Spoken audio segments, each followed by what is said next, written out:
Hello students, today we are going to discuss about the planning process.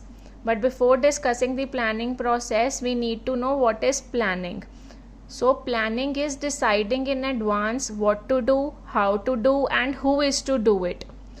Planning bridges the gap between from where we are and where we want to go.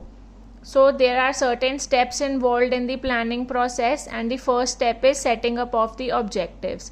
In this step we have to set up certain targets or goals which we want to achieve, and that too in a particular time period. The time period is also decided in this step.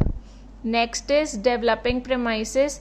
That means we have to make certain assumptions and predictions regarding the future. For example, if we have set up the objective as we want a increase in sale by 10%, that is our objective, then we have to follow the next step, that is developing premises. So regarding that we have to make some assumptions or predictions regarding future, like change in the government policy or competitor policy, tax rate, etc.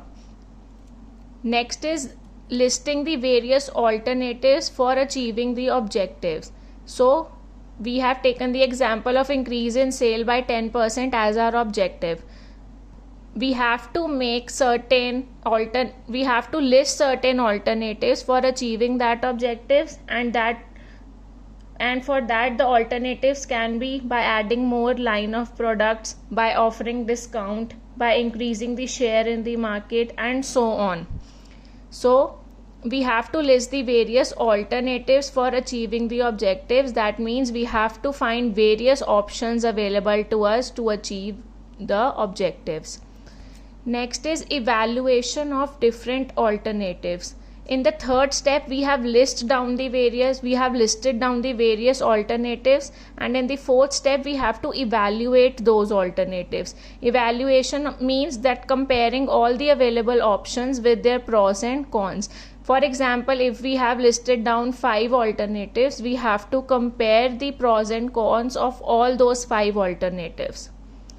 In the next step, that is selecting an alternative, we have to choose one or combination of 2 or 3 alternatives for achieving the goal.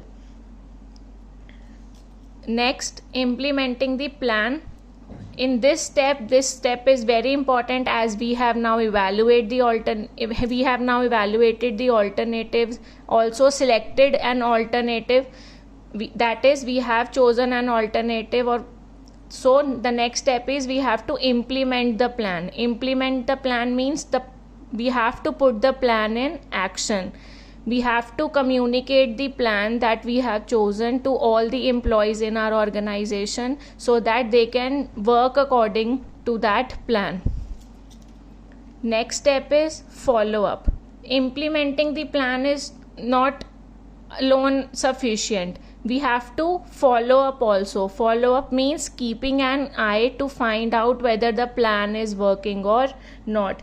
This step is very important, as just implementing the plan does not complete the planning process. The follow up is very important. Follow up means whether the plan is working according to the business environment or not.